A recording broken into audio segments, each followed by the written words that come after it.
Shalom, shalom. First and foremost, as always, I want to give all the praises, honor, and the glory to Yahawah, Bahashim, YAHAWASHI, Bahashim, Rakah, Qudash.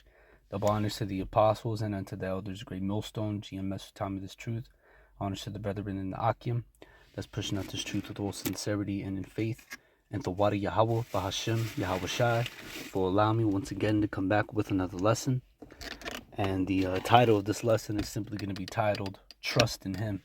Okay, and this is gonna be a little lesson that I had on my mind, and it's one of many. It's not the one, but it's one of many of a great example of men who trust the Heavenly Father, and they didn't fold. They didn't fold like a cheap lawn chair or a stale taco. They kept their resilience, and they trusted in the Heavenly Father even unto the death.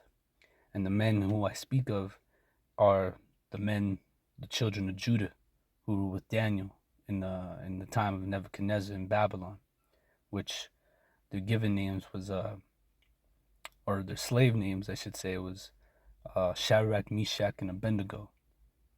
But their given names at birth were Hananiah, Azariah, and Mishael. All right, and these were three men that were with Daniel in the time of Nebuchadnezzar the king. And this is the story of what happened to these men.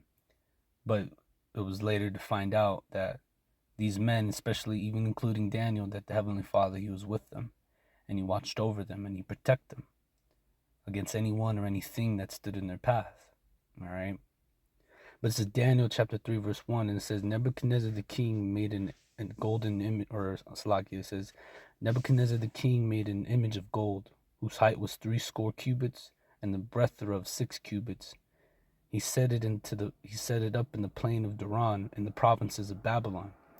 Then Nebuchadnezzar the king sent to gather together the princes, the governors, and the captains, and the judges, and the treasurers, and the counselors, the sheriffs, and all the rulers of the provinces, to come to the dedication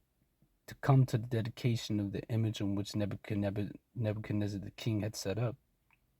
Then the princes, governors, captains, and judges, the treasurers, counselors, sheriffs, and all the rulers of the provinces were gathered together unto the dedication of the image that Nebuchadnezzar the king had set up, and they stood before the image that Nebuchadnezzar had set up.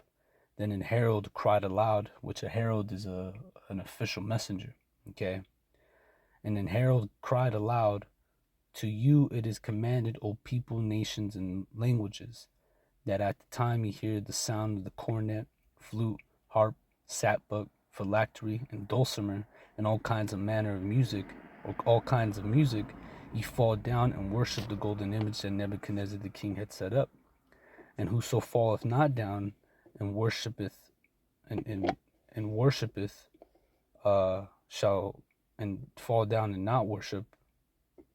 Salakia, verse 6, it says, and whosoever falleth not down and worshipeth, the same hour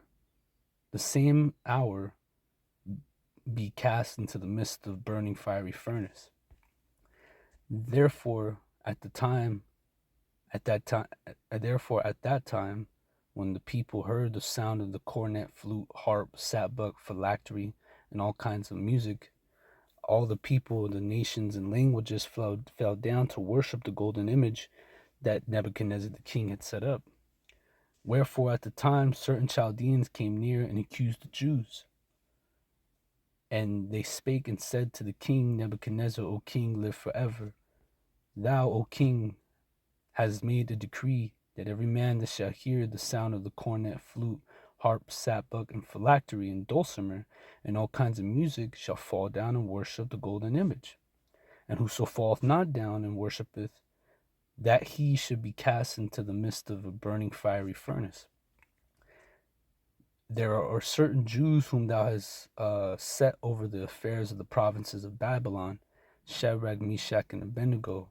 These men, O king, have not regarded thee, neither serve thy gods, nor worship that golden image which thou hast set up. Then Nebuchadnezzar in his rage and fury commanded to bring Shadrach, Meshach, and Abednego. Then they brought these men before the king. Nebuchadnezzar spake and said unto them, Is it true, O Shadrach, Meshach, and Abednego, Do ye not serve my gods, nor worship the golden image which I have set up? Now if ye be ready, that at what time ye hear the sound of the cornet, flute, harp, sackbut, dulcimer, and phylactery, and all kinds of music, ye fall down and worship the image which I have made. Well, but if ye worship not, ye shall be cast in the same hour into the midst of a burning fiery furnace. And who is that God that shall deliver you out of my hands? So Nebuchadnezzar, he's kind of getting a little proud. He's all like, "Look, I'm the king. You know, who gonna deliver you out of my hands, huh? You know." But very soon you're gonna see that Nebuchadnezzar, he was humbled. Okay.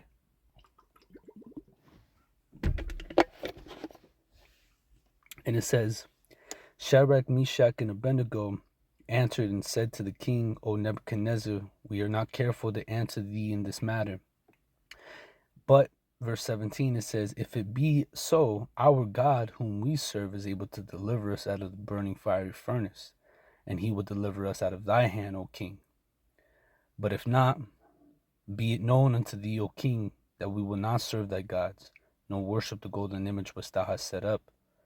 Then Nebuchadnezzar, full of fury, and from his visage, his was changed against Shadrach, Meshach, and Abednego. So his the way he looked at Shadrach, Meshach, and Abednego had changed in that moment, you know, because they was being what you would call rebellious, okay, not obeying the commandment of the king.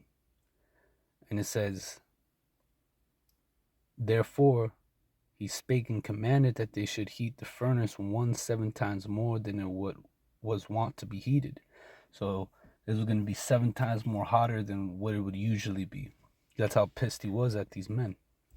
And he commanded the most mighty men that were in his army to bind Shadrach, Meshach, and Abednego, and to cast them into the burning fiery furnace. Then these men were bound in their coats and their hosens and their hats and their other garments, and they were cast into the midst of the burning fiery furnace.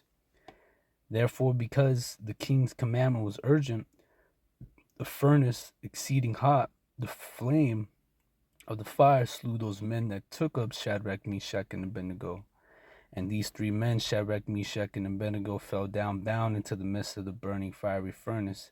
Then Nebuchadnezzar the king was astonished, and rose up in haste, and spake, and said to his counselors, did we not cast 3 men bound into the midst of the fire? They answered and said unto the king, true, O king. And he answered and said, lo, I see 4 men loose, walking in the midst of the fire, and they have no hurt. And the form of the fourth is like the Son of Man, or the Son of God, the Son of Man, which is the Lord. So the Lord, he was actually with them, in the fire. And the fire had held no sway over them, Then Nebuchadnezzar came to the mouth of the burning fire furnace and spake, and said, Shadrach, Meshach, and Abednego, ye servants of the Most High God, come forth and come thither. And Shadrach, Meshach, and Abednego came out of the midst of the fire. And the princes and governors and captains and the king's counselors, being gathered together, saw these men, upon whose body the fire had no power, nor the hair of their heads were singed, neither were their coats changed, nor the smell of the fire had passed on them. Then Nebuchadnezzar spake and said, blessed be the God of Shadrach, Meshach, and Abednego, and who sent his angel and delivered his servants that trusted in him. You see that? And it says, and had changed the king's word and yielded their bodies that they might not serve nor worship any god except their own God. Therefore I make a decree that every people, nation, and language that speak anything amiss against the God of Shadrach, Meshach, and Abednego shall be cut in pieces, and their houses shall be made a dunghill, because there is no God that can deliver after this sort. Then Nebuchadnezzar promoted Shadrach, Meshach, and Abednego in the provinces of Babylon. So these men, they were put in a very tough situation, but guess what? The Heavenly Father, he delivered them. He made a way out for them to be delivered, and to really, they were being shown through them the power of our God, YAHAWASHI, YAHAWASHI, was shown. And Nebuchadnezzar saw it. And that's why he made that decree. Like, if anybody says anything about their God, I'm going to jack you up. Me personally, I'm going to slice and dice you up. You know? And this is a very great example of, you know, the servants of the Heavenly Father, you know, being delivered because they trusted in him. And that's what it's going to come down to in these last days, is us trusting in our power fully and with everything that we have, you know. This is Proverbs 3:5. Trust in the Lord with all thine heart, and lean not into thine own understanding. And in all thy ways acknowledge him, and he shall direct thy path. And that's what we want.